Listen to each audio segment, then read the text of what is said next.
Can I make a confession? Before I got married, I used to agonize over what the future of my romantic relationships would look like. I mean, I wondered, is this gonna work? And how long is it gonna last? And am I doing this right? And should I stay? Should I go? Is she gonna be the one?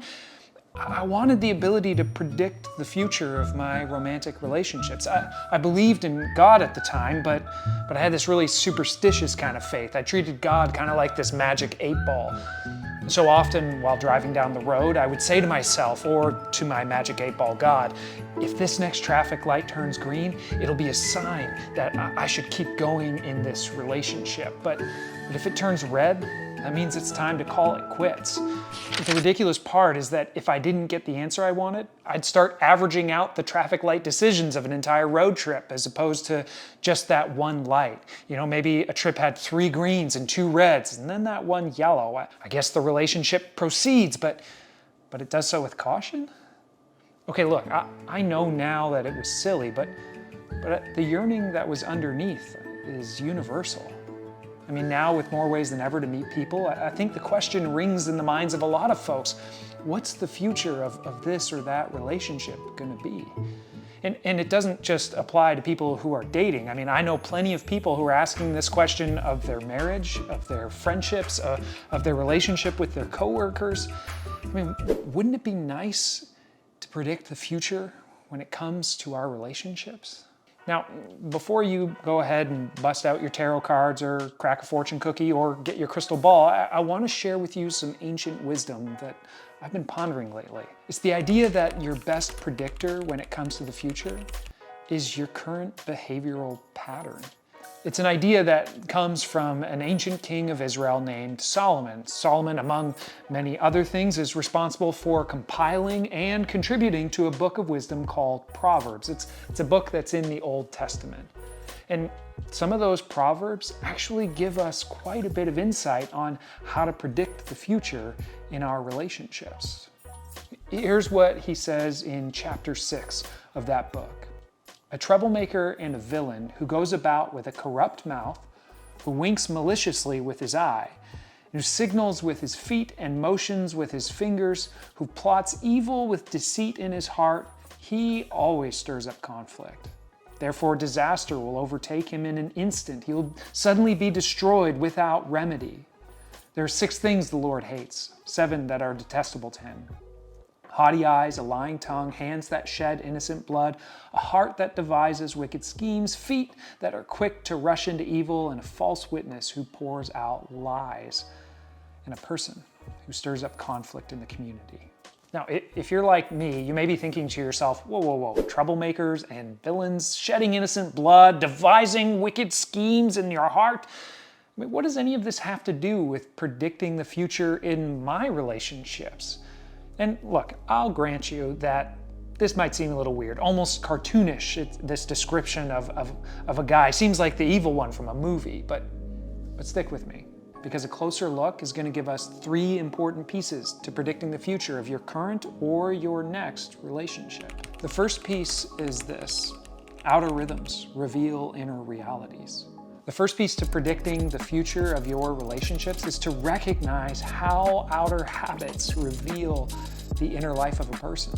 Solomon uses external parts of the body to talk about the condition of the internal heart. His villain, a person none of us want to be or be with, is described as a person who has a corrupt mouth, who winks maliciously and signals with hands and feet.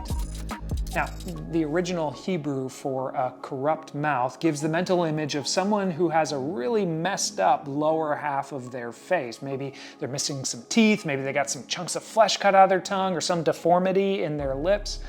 Now, of course, Solomon doesn't mean to say that anyone with a lost tooth is somehow a villain.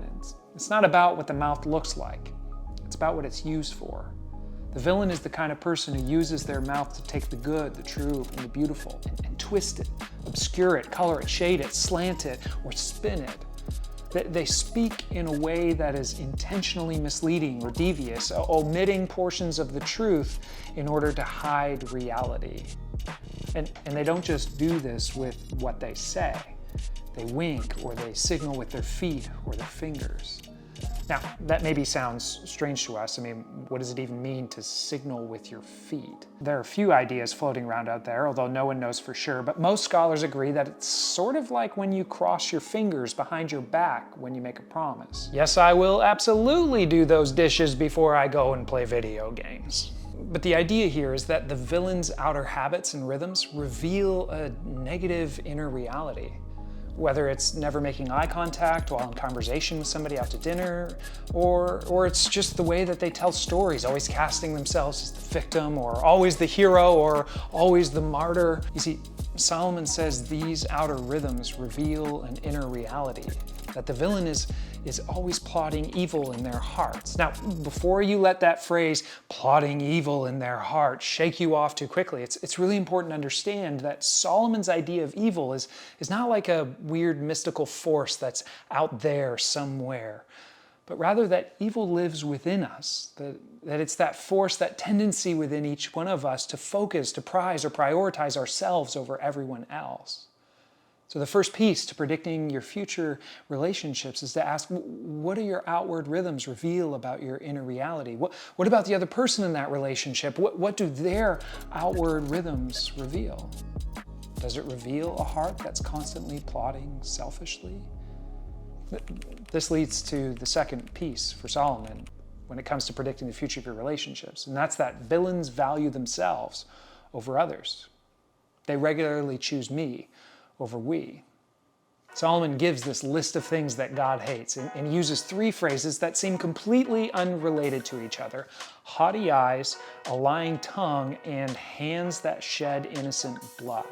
But in reality, all three are just different degrees of valuing yourself over others. Haughty eyes isn't the name of some Instagram post. To have haughty eyes literally means to lift your gaze above others so that when you do look at them, you look down on them. It's a metaphor for seeing yourself as better, more important, more crucial, more valuable than the people around you. The villain thinks highly of themselves and has a low view of others. That's also why they lie. You see, when I tell a lie, I'm usually doing it for one of two reasons. Both of them are rooted in me valuing me above anyone else. Sometimes I tell myself that I'm lying because I'm trying to spare a person's feelings, but the truth is, I'm really just trying to spare myself the discomfort of sharing a difficult truth with somebody. Which means it's not really about sparing their feelings, it's really about valuing my feelings above them so that I don't have to have an uncomfortable conversation. It's choosing me over we.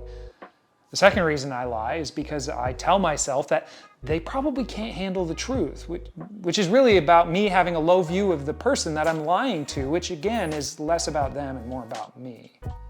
Villains lie because they value themselves over others. Now, sometimes having a high view of yourself and a low view of others, telling others that we're lying to spare somebody's feelings or because they can't handle the truth, I get that can all sound pretty trivial, and I think that's why Solomon pushes to the extreme and says that villains shed innocent blood. Because the ultimate display of believing that your life has more value than somebody else's is to take their life from them. And Solomon's trying to point out that shedding innocent blood comes from the same place as haughty eyes and a lying tongue. It comes from that heart that's constantly scheming for evil. In one extreme, sure, it's murder, but somewhere else on that same spectrum is a heart that's constantly figuring out, okay, what's in it for me? And how will this best suit me? And well, how does this get me what I want? And all of that selfishness, he says, causes strife. Solomon says that villains stir up conflict in community. I'd say the modern day word for it is drama. When two people live a rhythm of haughty eyes and lying tongues, practices that regularly reveal a heart that believes I'm more valuable than you, the relationship's destiny is disaster. And that's the third and final piece from Solomon. Villain's relational future is destined for disaster.